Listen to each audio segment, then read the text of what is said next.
Scowl were one of the biggest bands to blow up post-pandemic, and they had a hell of a run. They were non-stop out there on the road, putting out EPs, putting out LPs, getting on television, and doing all the craziest things that you wouldn't expect a punk rock band from Santa Cruz to be able to do in the 2020s. And they defied all expectation. And it looks like right now, Scowl is done. It looks like we got a bit of a breakup, a bit of a hiatus on our hands, and we're not really going ahead and calling it a full-fledged breakup right now, but Scowl is definitely taking a step back, and today we're going to be talking about this entire situation. But before we do, my name is Dan Frampton, all one word, the O's a zero. I am the internet's most ruthless gatekeeper, and I'm on my way to 25,000 subscribers. We're almost there, maybe 10 away from the time of recording this video, so hit like, press subscribe, and let's get this thing going.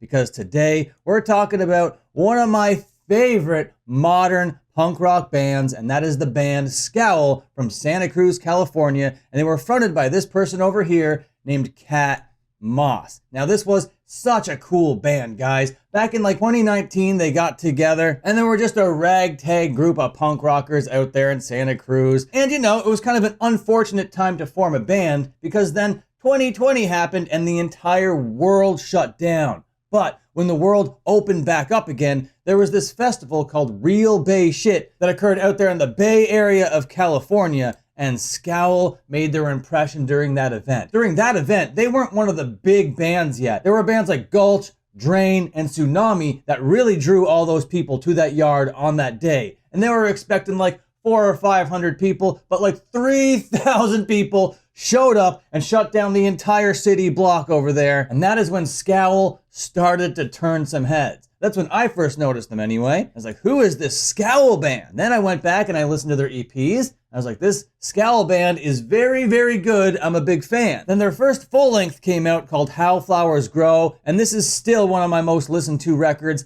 I absolutely love this album. This is an album that you must listen to if you haven't listened to it already. I put this into the category of punk rock essentials, right alongside with Black Flag, Minor Threat, Descendants, Ramones, you name it, Scowl belongs on that list. I absolutely love them and think that their songs are that strong. And they just hit the road running. They never slowed down. Scowl was a beast. They were a machine, and they took pages from like the Black Flag book from back in the day. You tour a bunch, you come back, you record a bunch. You tour a bunch, you come back, you record a bunch. And really living like that, my God, you're burning the candle at both ends. But Scowl was getting so hot, so popular, and it's important to mention that Scowl was started by Kat and her then boyfriend, Malachi Green, this fella over here. Not a whole lot of drama to get into. I don't really know the whole behind the scenes kind of thing, but they were together when the band was really hitting its stride. And through the beginning of the 20s, all the way up to the middle of the 20s, Scowl started to turn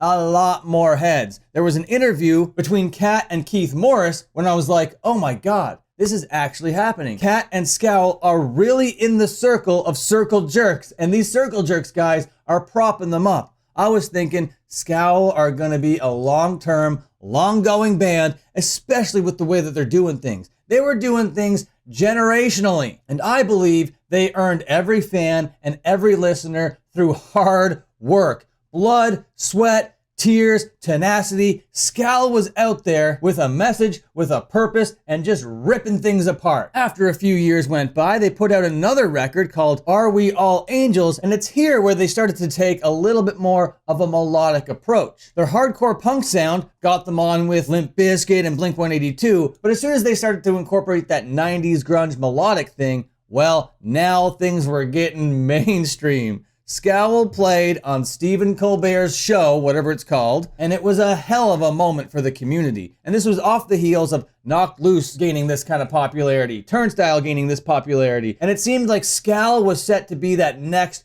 huge breakout band. But a bunch of time has passed, and that really hasn't come to fruition, and that is no fault of Scowl themselves or the strength of their music. In October of 2025, just about 6 or 7 months ago, Kat and Malachi broke up. Well, they might have broken up a little bit before that. I don't know the timeline of the relationship, But it was in October that Malachi left Scowl to pursue other interests. He started to do other hardcore bands, he started to tattoo, and he was really getting his whole life together back there in the Bay because the Scowl tour schedule was relentless. That was gonna burn out anybody, bro. And it seemed like Malachi was like, Cat, let's settle down for a bit. But no, they were just out there running and gunning. But it's been 7 months since Malachi left the band, and if you're following Cat and Scowl, you're gonna notice one thing. Not a lot of posts happening. This band and this former lead singer of that band, Cat, they were very active online, engaging with the community, putting up posts, and things got really quiet on Instagram for a little bit, causing a lot of people to scratch their heads. Are they breaking up? Are they broken up? What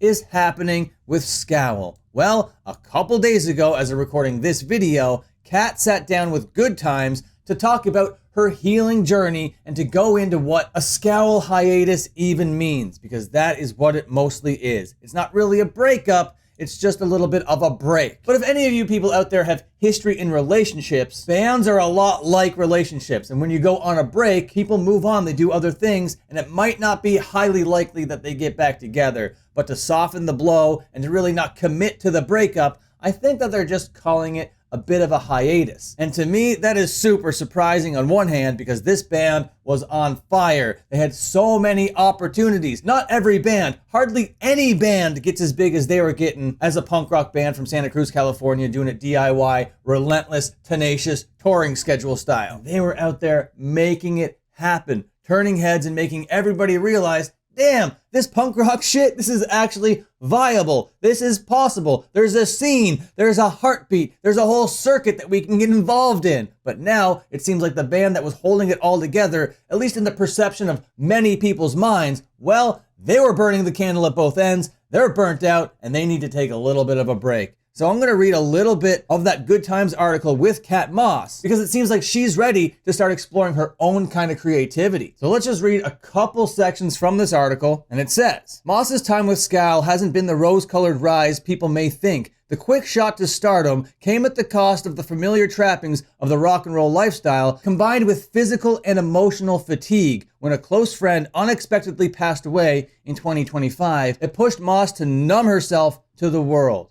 Yeah, that kind of stuff will definitely do that. And to be honest, I didn't know about that until this article. And when you're going through a breakup, especially a breakup within the band, and then that band member leaves, and then you're dealing with tragic death, loss of a friend, loss of a family member behind all that, hell yeah, bro. All that shit is gonna compound intensely, especially when you have a touring schedule like Scowl did, and especially if you had as many eyeballs on you as they did as well. That's a lot of pressure. That is a shit ton of pressure. Diving back in, quote, I really wasn't really in my body or present. In fact, I think I had a lot of resentment at that time, she says. I was so fucking overwhelmed, I just wanted to tuck my tail and run away from everything. Dude, that breaks my friggin' heart that she was at the very top of this kind of success, doing things that everybody that starts a band wants to do. Going on tour with Limp Bizkit, getting on a bill with Blink-182, getting on Stephen Colbert, putting out records, nonstop touring, sellouts, fans singing your songs at every stop. Absolutely living the life everybody dreams of when starting a band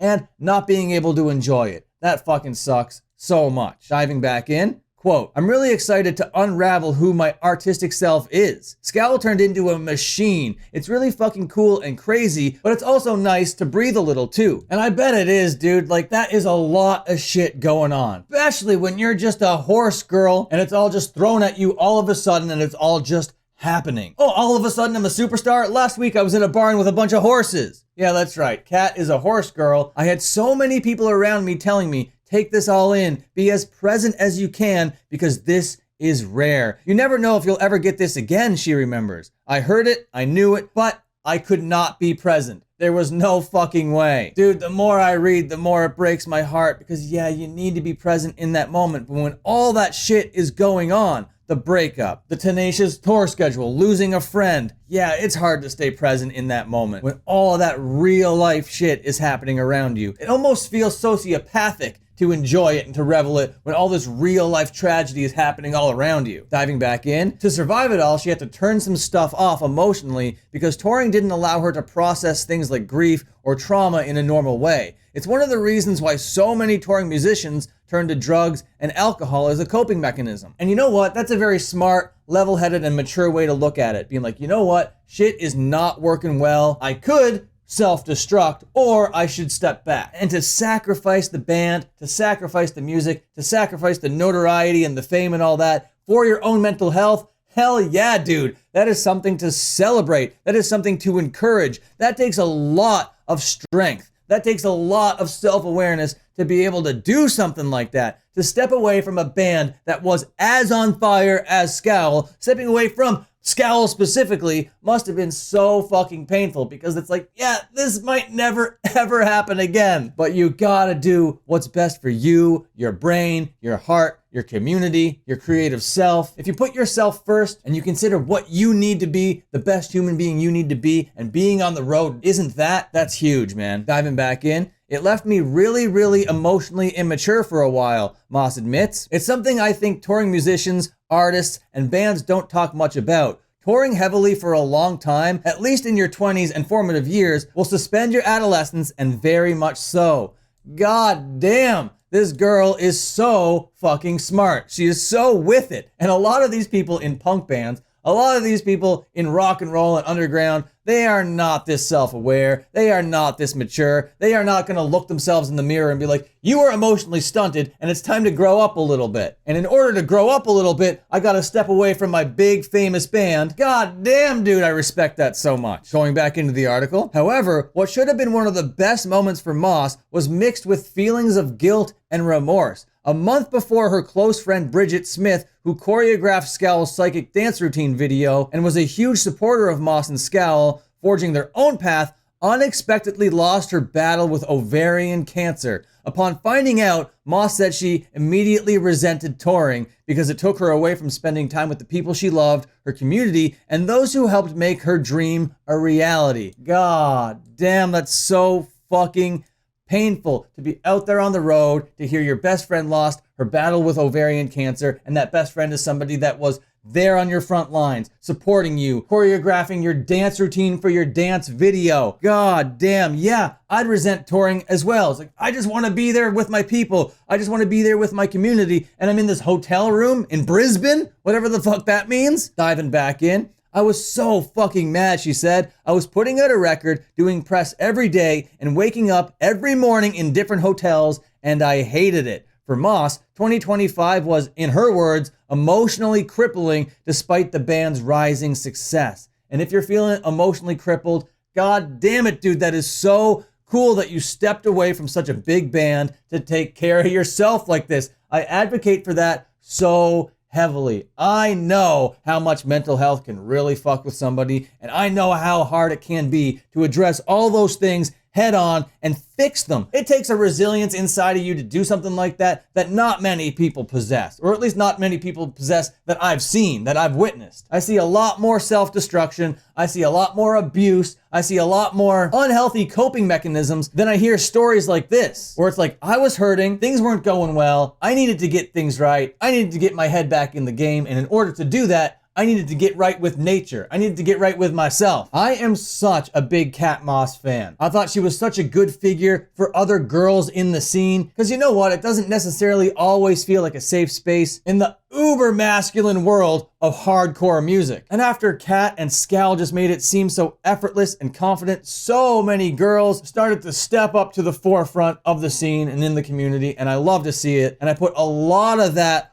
on Kat's shoulders. And I know she doesn't want any more pressure or anything like that, but she really inspired a shit ton of people. I may not be a little girl, but I'm very inspired by how she did everything. Diving back in, we'd be walking around somewhere in Spain in a beautiful city with the sun shining down on my shoulders, looking at this beautiful architecture, and I was just sobbing. Everyone would just ask, "Are you okay?" And I'd say, "Yeah, I'm okay. I just didn't get enough sleep last night." Absolutely heartbreaking. But you know what? I think once Kat gets herself right, gets herself strong, and gets back out there doing her thing, I think she's gonna find a creative endeavor that might actually be bigger than Scowl. And that might be a hell of a statement to make, but I think she can do it. I've heard so many people talk about Kat behind the scenes and saying nothing but nice things. I have never heard a bad word about Kat. And on top of that, she's extremely charismatic. She's so fun to listen to. She's very good at interviews. She's great on camera. Her Instagram is on fire. Engagement all over the place. People love this girl. So I think whatever she does next, however she promotes it, her fans are gonna show up, and I'm gonna be one of them. Dude, it takes so much strength to be able to do this. I couldn't even imagine walking away from a band as big as Scowl. Would I be able to do it? Because I'm sitting here telling you that this is extremely impressive, but I have no idea if I'd be able to make this decision, no matter how much I know that it's the right decision. Diving back in. So what's next for her? She says her guess is as good as ours. For now, she's taking time to meditate, going for walks in the redwoods, and putting her feet in the dirt. I need some freedom to breathe, she says, and to process not just the loss, but the treasure of it. How bizarre it all was and is. That's kind of where I've been. And now I'm in a position to try new musical avenues. I feel like a big 28-year-old toddler. New musical avenues. That is exciting, but it also confirms that the hiatus is real. Who knows if Scowl will ever come back. They do have a couple dates still lined up that they're gonna honor, and I don't think that they'll ever actually break up. They might be one of those bands, like Title Fight, that just stay on hiatus forever. And that wouldn't be great. But all I know is I'm excited to see what's next for Kat Moss. Apparently she's really into Radiohead, because apparently Radiohead has some scathing lyrics that are really resonating with her. So I'm hoping that Kat Moss's next endeavor artistically is as scathing as possible, because I'm the ruthless gatekeeper and I love some scathing material. But in my mind, just like Title Fight, it is a breakup, even though it's not being labeled that way. Scowl as we know them, Scowl as they existed for the last 6 or 7 years, no longer exists. And that is okay. That is actually a good thing, even though they were one of my favorite bands. They're a force of nature. But the thing is, Kat Moss herself is a force of nature, so I am not worried, not even by a long shot. And there is a part of me that feels a little cucked glazing her so much, because I know her and her entire community don't really fuck with me so much. But the heart loves what the heart loves, and I respect her so fucking much, no matter what she thinks of me or the ruthless gatekeeper activities that happen here on this channel. But Kat, if you're watching this, honest to God, the invitation for an interview is always open. That will never happen. I'm sure of it. But to my audience watching right now behind the scenes, I'm kind of working on an interview style format for a video. If you know that Andy Kaufman movie, My Dinner with Blassie, I want to do my version of it that's going to be called like Dinner with Daniel or something like that. Either way, that's coming down the pipe. As soon as I find somebody willing to do an interview with me, then I'm going to make the first episode of Dinner with Daniel, where it's just going to be an interview series with somebody as we're just having awkward conversation while eating at a restaurant. That is what I want to happen. So let's manifest it. Comment Dinner with Daniel down below to make this dream a reality. All right, so with all that out of the way, Scowl for life, Kat Moss forever. Go read the article for yourself at Good Times. Go follow her on Instagram. Keep up with all of the Scowl updates. But until my next upload, go watch another upload. Okay, goodbye, see you later, and have a good one.